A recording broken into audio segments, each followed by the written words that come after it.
Hello students, आपका स्वागत है साइंस पार्क यूट्यूब चैनल में। आज हम सॉल्व करेंगे 2018 का सेट बी। इसमें आप फुल एक्सप्लेनेशन देखेंगे। 2000 सेट बी का क्लियर एक्सप्लेनेशन होगी। आपके लिए 2026 एग्ज़ाम के लिए बहुत यूज़फुल रहेगा और आप इससे रिवीजन कर सकते हैं और आपके जो कंसेप्ट हैं वो क्लियर होंगे। और कैसे आप क्वेश्चन को सॉल्व करेंगे बोर्ड एग्ज़ाम में स्मार्टली कैसे करेंगे वो आपको पता चलेगा। यहाँ स्टेप बाय स्टेप आपको कंप्लीट सॉल्यूशन मिलेगा 2018 सेट बी का। यहाँ से आप कैसे क्वेश्चन लिखना है, एक्यूरेट बोर्ड आंसर्स, उसके बारे में आपको पता चलेगा। प्रॉपर डायग्राम्स हैं, न्यूमेरिकल्स हैं और इजी एक्सप्लेनेशंस हैं। और सभी क्वेश्चन जो हैं, जैसे क्वेश्चन पेपर है ये, तो सभी क्वेश्चन जो हैं एग्ज़ाम ओरिएंटेड क्वेश्चंस हैं और मार्किंग बेस पे हैं, मार्किंग स्कीम है इसमें। और ये सभी बोर्ड्स के जो 10वीं के स्टूडेंट्स हैं उन सब के लिए ये यूज़फुल है। तो ये बोर्ड जो आप बोर्ड एग्ज़ाम प्रिपरेशन के लिए 2026 के लिए ज़रूरी है। इसके ये परफेक्ट है आपकी रिवीजन के लिए, प्रैक्टिस के लिए। आप इन क्वेश्चन पेपर्स की रिवीजन करिए, प्रैक्टिस कीजिए, आपको ज़रूर आपको हेल्प मिलेगी 2026 मार्क एग्ज़ाम में। और आपको कॉन्फिडेंस आएगा प्री बोर्ड में और फाइनल एग्ज़ाम में। जब आप उसको सोल्व करोगे तो आप पूरा कॉन्फिडेंस होगा आपके पास। और आगे देखिए, हम स्टार्ट करते हैं 2018 सेट बी। और आप इसको वीडियो को देखने से पहले आप खुद भी सॉल्व करके देख सकते हैं आपको कितना आता है, और फिर बाद आप में वीडियो देख सकते हैं। देखिए, पहला जो हमारा सेक्शन है भौतिक विज्ञान है। पहला क्वेश्चन है, किसी व्यक्ति के नेत्र के क्रिस्टल लेंस का धुंधला होना नेत्र के किस रोग को दर्शाता है? जब क्रिस्टल लेंस धुंधला हो जाता है तो उस रोग को बोलते हैं मोतियाबिंद। तो इसका राइट आंसर है ऑप्शन ए। अगला क्वेश्चन है, तारों के टिमटिमाने का मुख्य कारण क्या है? तारे क्यों टिमटिमाते हैं? तो तारे जो हैं अपवर्तन के कारण टिमटिमाते हैं। तो इसका जो राइट आंसर है ऑप्शन बी है।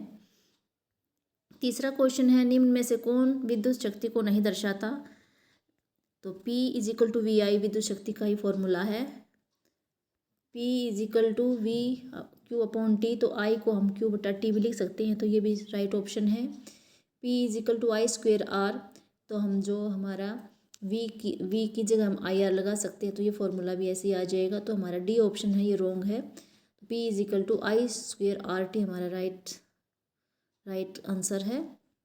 आगे देखिए, ये दोनों क्वेश्चन जो हमारे अगले हैं ये हमारे सिलेबस में नहीं है। अगला क्वेश्चन देखिए, न्यूमेरिकल है। तो आपको इन क्वेश्चन पेपर से ये पता चल गया होगा, हर उस एक क्वेश्चन पेपर में एक न्यूमेरिकल तो आता है, ये 2 नंबर में। और किस तरह के न्यूमेरिकल आ रहे हैं आपको ये भी पता चल गया होगा। 400 वाट का कोई विद्युत रेफ्रिजरेटर है, वो 10 घंटे हर रोज़ चलाया जाता है।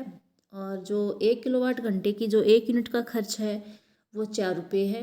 तो 30 दिन अगर हम फ्रिज को चलाएंगे तो कितनी ऊर्जा खर्च होएगी, हमें उसकी लागत बतानी है। भाई कितना खर्चा आएगा, 30 दिन में कितना बिल आएगा एक फ्रिज को 10 घंटे हर रोज़ चलाने से। तो देखिए, इसको कैसे निकालेंगे आप। P हमारा 400 वाट दे रखा है, समय 10 घंटे है और हमें ऊर्जा निकालनी है पहले। तो ऊर्जा का फार्मूला हो जाएगा P × T। तो P हमारा 400 वाट है, T 10 घंटे, तो मल्टीप्लाई करके हमारा 4000 वाट घंटे आ गया है। और फिर इसको किलोवाट घंटा में हम कन्वर्ट कर लेंगे, तो इसको 1000 से डिवाइड कर देंगे तो ये हमारा 4 किलोवाट घंटा आ गया है। फिर हम ये देख लें कि हम एक दिन में हमारी ऊर्जा कितनी खर्च हुई है। तो ये एक दिन में हमने 4 किलोवाट घंटा जो है ऊर्जा खर्च की है। तो 30 दिन में कितनी हो गई है? 30 दिन में 120 किलोवाट घंटा हो गई है। अब हमें पता है 1 यूनिट 1 किलोवाट घंटा का खर्च दे रखा है 4 रुपये है। तो जो हमारी 120 यूनिट खर्च हुई हैं उसका खर्च आ जाएगा 480 रुपये। तो इस तरह से हम ये लागत निकाल सकते हैं। अगला क्वेश्चन है हमारा, ये हमारे सिलेबस में नहीं है। 8वां क्वेश्चन देखिए, कोई उत्तल लेंस कोई वस्तु जो उत्तल लेंस के मुख्य फोकस, यहाँ भी हमें देखना लेंस कौन सा है, उत्तल लेंस है। और वस्तु कहाँ रखी है, मुख्य फोकस और प्रकाशिक केंद्र के बीच में, F और O के बीच में वस्तु रखी है। तो हमें इस किरण आरेख खींचना है, प्रतिबिंब की स्थिति, साइज और प्रकृति को बताना है। ये क्वेश्चन भी मतलब हर एक सेट में आ रहा है कोई ना कोई। ये देखिए, बीम की स्थिति लिख लेंगे। हमारी बीम की स्थिति क्या है, उत्तल लेंस के मुख्य फोकस और प्रकाशिक केंद्र ओ के बीच में हमने वस्तु रखी है। और ये देखिए उत्तल लेंस हमने ड्रॉ कर लिया है और फिर बीच में मुख्य एक्स जो ओ में से गुजर रही है वो मुख्य एक्स ड्रॉ कर दिया।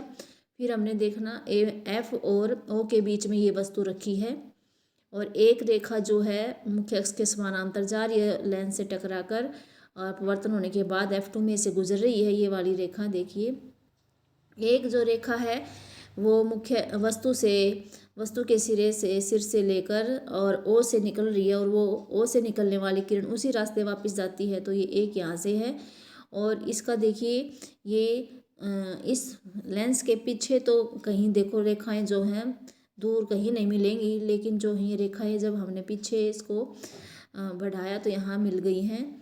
तो इसका जो देखिए सीधा प्रतिबिंब बना है और सीधा हमेशा आभासी प्रतिबिंब होता है। यहाँ रेखाएं काट रही हैं और यहाँ पर हमारा प्रतिबिंब बन गया है और कहाँ मुख्य अक्ष के ऊपर बना है, मुख्य अक्ष के ऊपर हो गया यानी सीधा बन गया। और ये देखिए सीधा होता वो आभासी हो गया। और साइज़ देखिए ये हमारी रेखा हमारी जो वस्तु है ए बी और जो ए डैश बी डैश हमारा प्रतिबिंब है इनका साइज़ में बहुत अंतर है। ये ए डैश बी डैश वाला हमारा आवर्धित विवर्धित जो है प्रतिबिंब बना है, बड़ा साइज़ का बना है। और कहाँ बना है, उत्तल लेंस से पहले ही बन गया है। ये देखिए पहले ही है तो बाद में बनता था। अब ये देखिए मतलब उत्तल लेंस की ओर ही बन गया है। प्रतिबिंब की स्थिति फिर हम इसको लिख देंगे यहाँ पर। प्रतिबिंब की स्थिति जिस ओर बिंब है लेंस के उसी ओर हमारा प्रतिबिंब बन गया है। साइज़ क्या है, बड़ा है, आवर्धित है, बिंब से बड़ा होता है साइज़। प्रतिबिंब की प्रकृति क्या है, आभासी और सीधा, क्योंकि मुख्य अक्ष के ऊपर बना है तो आभासी और सीधा इसका प्रतिबिंब है। तो ये हमारा क्वेश्चन हो गया है। अगला देखिए लेंस की क्षमता क्या होती है, ये भी बार बार क्वेश्चन रिपीट हो रहा है तो ये भी वेरी इंपॉर्टेंट क्वेश्चन है। किसी लेंस की एक डायोप्टर क्षमता को परिभाषित करना है। इसका भी देखिए ये दे रखा है। लेंस की क्षमता क्या होती है, यानी उत्तल लेंस और अवतल लेंस है। ये प्रकाश की किरणों को कितना अभिसरित करते हैं और कितना अपसरित करते हैं। अभिसरित का मतलब होता है किरणों को फैलाना और अपसरित का मतलब अभिसरित का मतलब होता है किरणों को एक बिंदु पर इकट्ठा करना। अपसरित का मतलब होता है किरणों को फैलाना।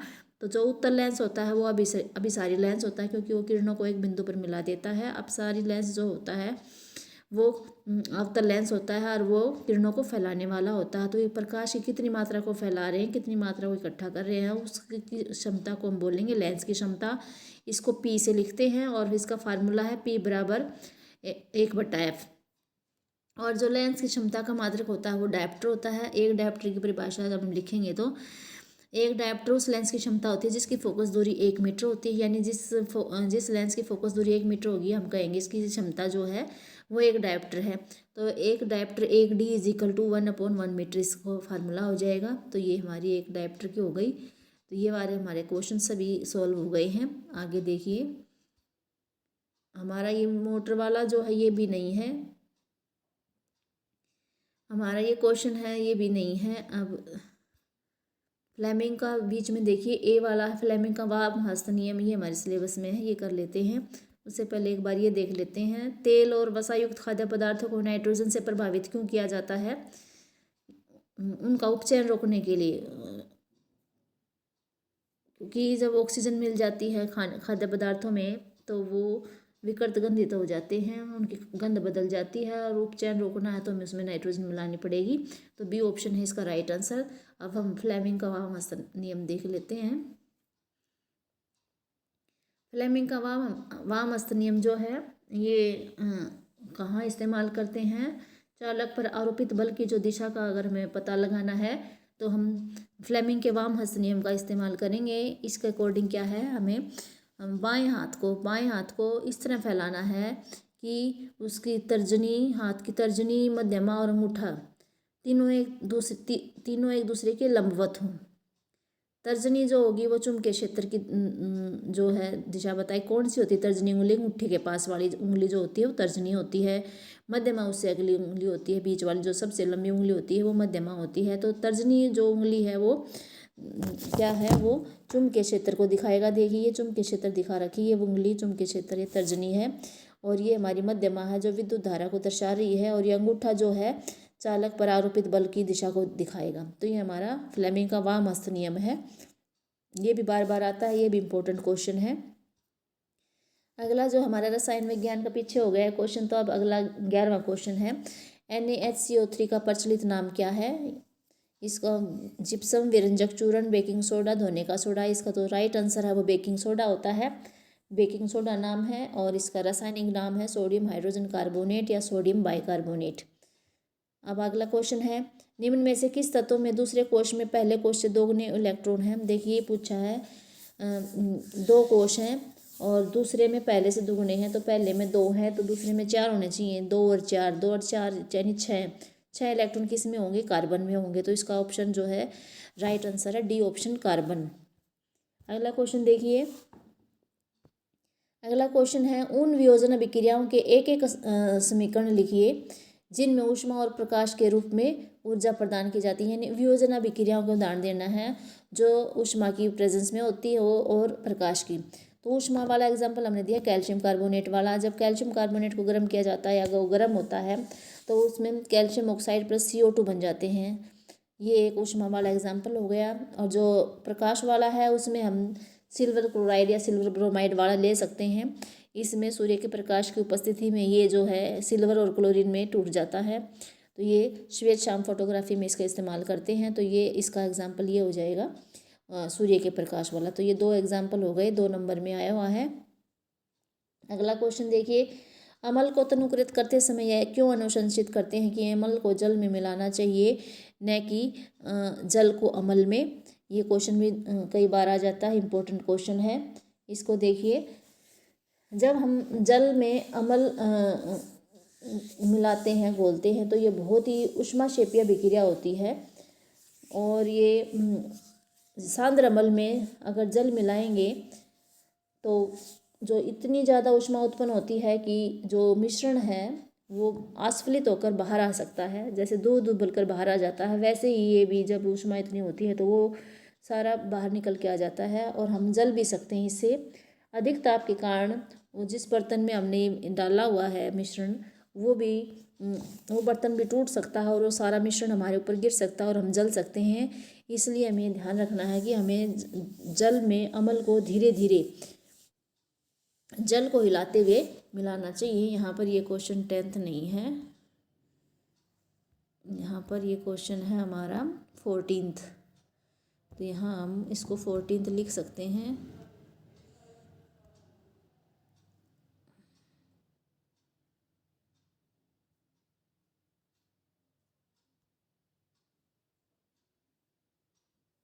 ये हमारा 14th क्वेश्चन है इधर।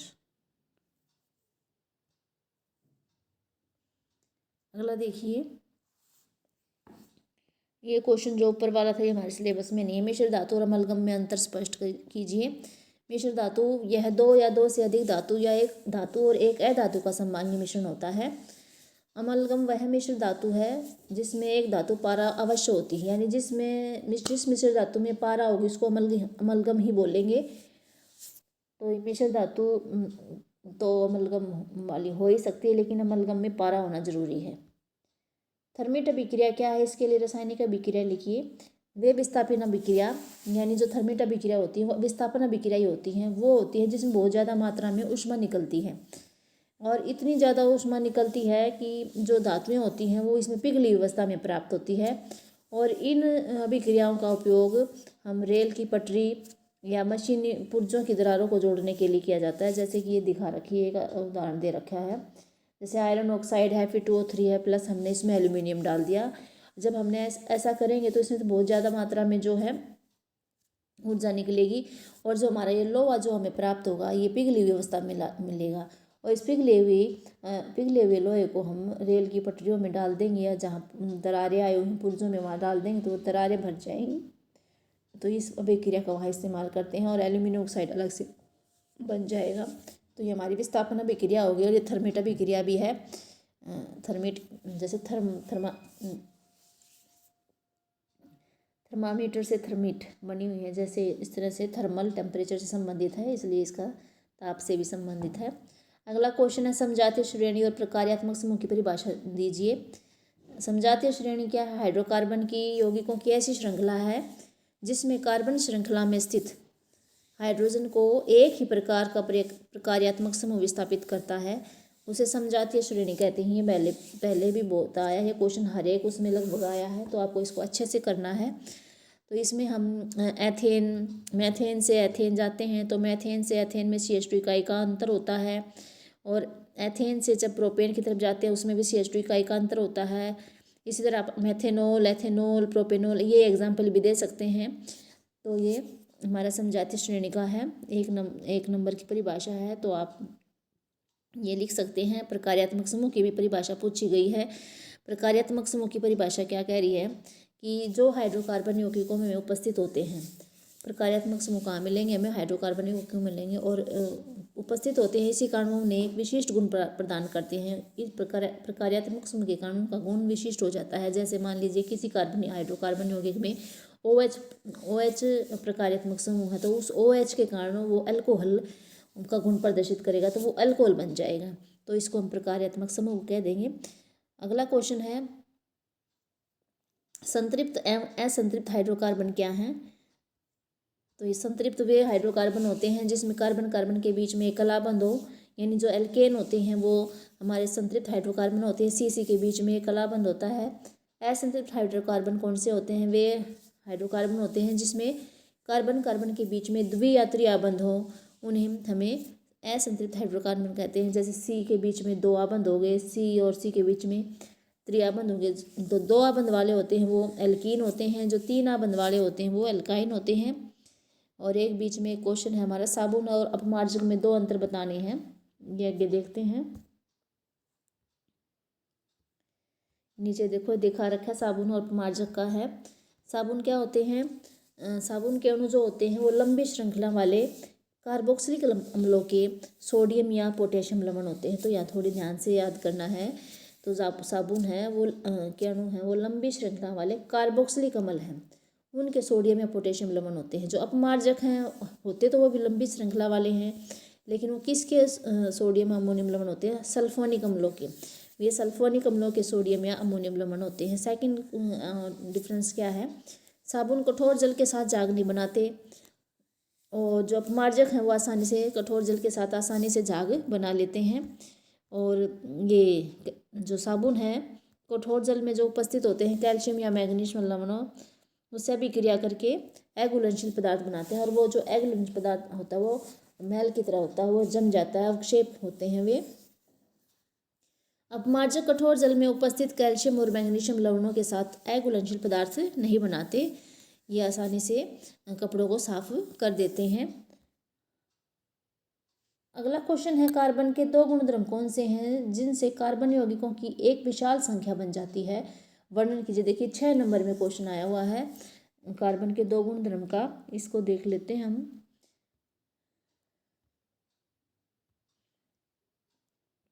कार्बन के 2 गुणधर्म होते हैं जिसके कारण यौगिकों की एक विशाल संख्या बन जाती है, वो है श्रृंखलन और चतुसंयोजकता।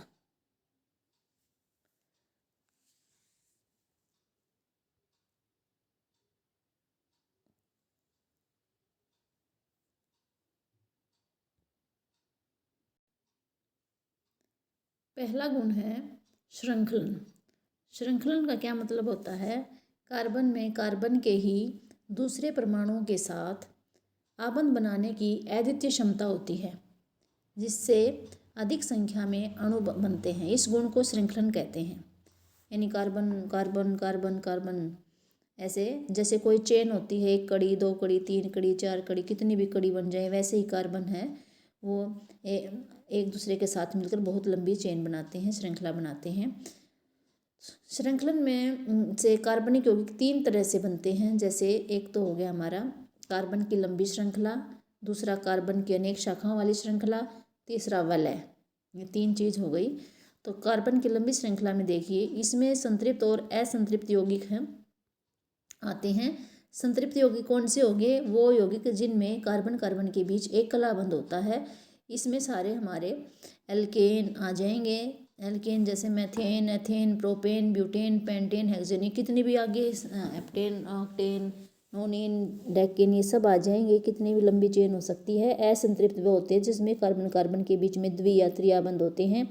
इसमें हम एल्कीन और एल्काइन के एग्जाम्पल दे सकते हैं। एल्कीन में जो है कार्बन कार्बन के बीच में द्विआबंध होता है। तो ये जो है द्विआबंध हो गया, तो देखिए 2 कार्बन है तो एथीन से स्टार्ट होंगे। प्रोपीन हो गया, ब्यूटीन 3 कार्बन वाला, पेंटीन 4 कार्बन वाला, 5 कार्बन वाला, 4 कार्बन वाला तो ब्यूटीन है, और जो 6 कार्बन वाला है वो हेक्सीन हो गया। इसी तरह से अल्काइन है, जिसमें कार्बन कार्बन के बीच में अगर त्रिआबंध हो तो वह एल्काइन होता है, यानी 2 कार्बन वाला एथाइन, 3 वाला प्रोपाइन, 4 वाला ब्यूटाइन और 5 वाला पेंटाइन, 6 वाला हेक्साइन। ऐसे हम बहुत सारे एग्जाम्पल इसके जो है दे सकते हैं। जो सीधी चेन होती है, सीधी श्रृंखला होती हैं, उनके ये एग्जाम्पल हो जाएंगे। फिर है कार्बन की अनेक शाखाओं वाली श्रृंखला। कार्बन की अनेक शाखाओं वाली जो श्रृंखला है, इसमें समावयव आते हैं। समावयव में देखो, जैसे ब्यूटेन के 2 समावयव होते हैं, एन ब्यूटेन हो गया, आइसोब्यूटेन। वैसे ही पेंटेन के भी 3 समावयव होते हैं, सीधी चेन हो गई एन पेंटेन, और श्रृंखला हो गई जैसे दूसरे कार्बन पर श्रृंखला बन जाएगी तो आइसोपेंटेन। देखो अब बीच वाले कार्बन पे ऊपर भी एक नीचे भी हो गया तो ये न्यूपेंटेन हो गया। तो इस तरह से समावयव है, ये हमारे शाखाएं बाहर निकल जाती हैं, बहुत सारे ऐसे यौगिक बन जाते हैं हाइड्रोकार्बन के। और ये है वलय। वलय में जो एन वाले हैं साइक्लेन, सिंगल बॉन्ड वाले हैं वो साइक्लोपेंटेन, साइक्लोहेक्सेन हमारे सिलेबस में दे रखे हैं। तो देखिए साइक्लोपेंटेन में ये पंचभुज बना के 5 कोनों पे हमने कार्बन लगा दिए हैं। अब देखिए यहाँ हाइड्रोजन हम इसकी संयोजकता 4 होती है तो 4 आबंध बना सकते हैं, लेकिन हमने सिर्फ कंकाल रूप से दिखाया है इसको। साइक्लोहेक्सेन ऐसे होता है। तो साइक्लोहेक्सेन में एक कार्बन से 2 ऑलरेडी आबंध बने हुए हैं और 2 और कंप्लीट करने के लिए हम 2 हाइड्रोजन लगा देंगे। इसमें भी ऐसे ही 2 लगेंगे। यहाँ तो C5H10 हो जाएगा और ये C6H12 हो जाएगा इसका आणविक सूत्र। फिर देखिए बेंजीन जो एल्कीन होता है उसमें बेंजीन C6H6 होता है, और इसमें देखिए इसका संरचनात्मक सूत्र है ये। इसमें षटकोण बना के 6 कोनों पे कार्बन लगा रखे हैं, और इसमें अंदर 3 डबल बॉन्ड होते हैं बेंजीन में, और कार्बन के साथ एक एक हाइड्रोजन जुड़ा हुआ है, और कार्बन के 4 संयोजकता पूरी हो गई है। आप गिन के देख सकते हैं। तो जैसे ये तो हमने ये बता दिए, लेकिन इनमें हम जो हमने पढ़ रखे हैं प्रकार्यात्मक सूत्र, जिसमें OH है, एलोजन है, और कीटोन है, कार्बोक्सिलिक अम्ल है, एल्डिहाइड है, वो एग्जाम्पल भी हम इसमें दे सकते हैं। वो भी हाइड्रोकार्बन में आ जाते हैं और उनके साथ प्रकार्यात्मक समूह लगा होता है। तो देखो कितने सारे यौगिक हैं। और दूसरा जो, ये तो पहला गुण हो गया श्रृंखलन। दूसरा जो गुण है हमारा चतुस्संयोजकता होती है। इसमें 4 संयोजकता इलेक्ट्रॉन होते हैं कार्बन में, जिसके कारण वो 4 आबंध बना सकते हैं। कार्बन कार्बन के साथ तो आबंध बनाता ही है, वो अन्य परमाणुओं के तत्वों के परमाणु के साथ भी बनाता है, नाइट्रोजन, सल्फर, ऑक्सीजन इनके साथ भी बना लेता है। तो इन 2 गुणों के कारण श्रृंखलन और चतुस्संयोजकता के कारण ही जो है कार्बन लाखों की संख्या में यौगिक बनाता है। तो ये हमारा क्वेश्चन जो है कंप्लीट हो गया है। अगला जो है हमारा जीव विज्ञान स्टार्ट हो गया है। जीव विज्ञान में पहला क्वेश्चन है निम्नलिखित में से कौन सा तीसरे पोषक स्तर पर आता है। यहाँ बच्चे को गलती कर जाते हैं, तीसरे पोषक स्तर को तृतीय उपभोक्ता ही मान लेते हैं, लेकिन ऐसा नहीं होता। क्योंकि देखिए मैंने छोटा सा बताया भी है, जो उत्पादक होते हैं वो पहला पोषक स्तर बनाते हैं। ये पिरामिड सा बना रखा है येलो से। जो उत्पादक होते हैं पहला पोषक स्तर होता है उनका। जो प्राथमिक उपभोक्ता है, जैसे उत्पादक तो घास फूस पौधे हो गए, तो पहला पोषक स्तर वो बनाएंगे। उनको खाने वाले हैं प्राथमिक उपभोक्ता, वो दूसरा पोषक स्तर बनाएंगे। और प्राथमिक को खाने वाले द्वितीय उपभोक्ता तो ये तीसरा पोषक स्तर बनाएंगे। द्वितीय को खाने वाले तृतीय उपभोक्ता तो ये चौथा पोषक स्तर बनाएंगे। तो यहाँ देखिए डायग्राम में जो तीसरे पोषक स्तर पर कौन आ गया, द्वितीय उपभोक्ता आया है। तृतीय उपभोक्ता नहीं आएंगे, ये ध्यान रखना है। तीसरे पर द्वितीय आ जाएगा। तो ये राइट आंसर है इसका बी, 18वें का बी। ये तीसरे पोषक स्तर पर आते हैं। अगला क्वेश्चन देखिए, प्लेसेंटा किसमें दशा होता है। प्लेसेंटा अंडवाहिका में, योनि में, ग्रीवा में, गर्भाशय में। तो गर्भाशय में स्थित होता है। तो इसका जो राइट आंसर है वो डी ऑप्शन है। मेरुरज्जु किससे रक्षित होती है। मेरुरज्जु जो है कशेरुक दंड, कशेरुक दंड का दूसरा नाम होता है रीढ़ की हड्डी। तो वो रीढ़ की हड्डी से मेरुरज्जु जो है, मेरुरज्जा जो दिखा रखी है वो रक्षित होती, सुरक्षित रहती है।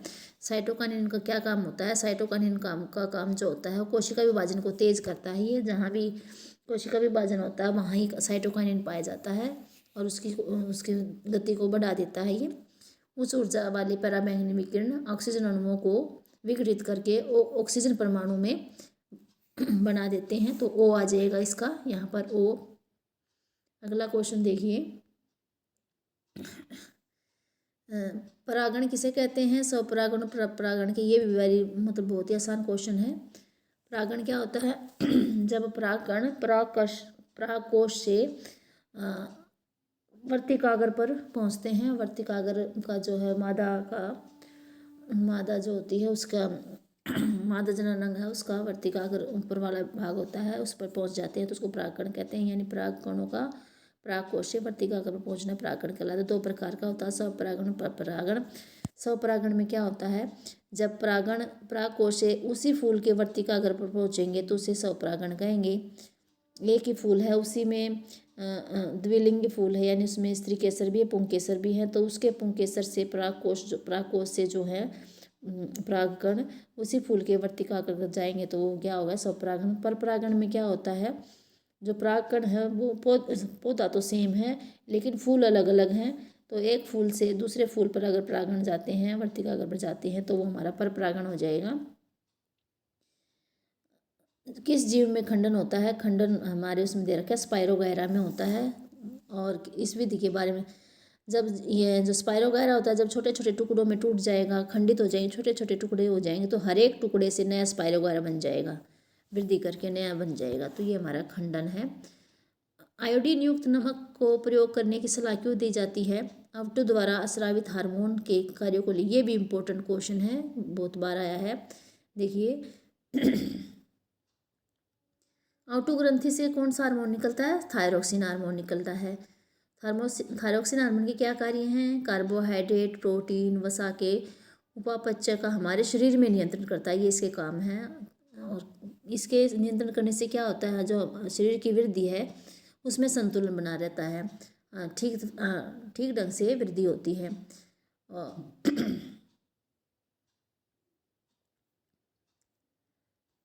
तो ये हमारा क्या था?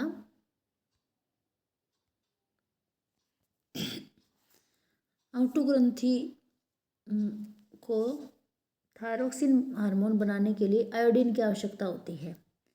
थायरोक्सिन हार्मोन हमारे शरीर में कार्बोहाइड्रेट, वसा और प्रोटीन के उपापचय को नियंत्रित करता है, जिससे वृद्धि का संतुलन बना रहता है। भोजन में आयोडीन की कमी से गोइटर रोग होने की संभावना रहती है। और गोइटर रोग का लक्षण क्या होता है? फूली हुई गर्दन।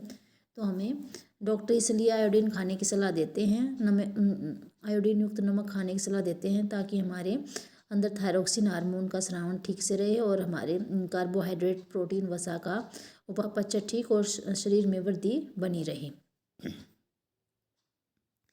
अगला हमारा क्वेश्चन है, मानव बच्चे का लिंग निर्धारण कैसे होता है? देखिए मनुष्य में 23 जोड़े गुणसूत्र होते हैं, 22 जोड़े अलिंगी होते हैं और एक जोड़ा जो है लिंग गुणसूत्र होता है। मादा में जो है XX लिंग गुणसूत्र होते हैं और नर में XY होते हैं। संतति में मादा से सिर्फ X गुणसूत्र ही आया, क्योंकि मादा में सिर्फ X ही एक ही प्रकार का युग्म बनेगा, वो X होता है तो वो X आएगा। और पिता से जो है X और Y दोनों आ सकते हैं। अगर पिता से संतान में X गुणसूत्र आता है तो लड़की पैदा होगी, अगर पिता से Y गुणसूत्र आता है तो संतान जो है लड़का पैदा होगा। इसलिए बच्चे का लिंग है पिता के गुणसूत्र पर निर्भर करता है। इसको हम ऐसे भी दिखा सकते हैं, जनक मादा, जनक लिख लेंगे मादा XX हो, नर XY हो गया, युग्मक बन गए मादा के तो दोनों X ही बन गए, नर के जो है X और Y बन गए।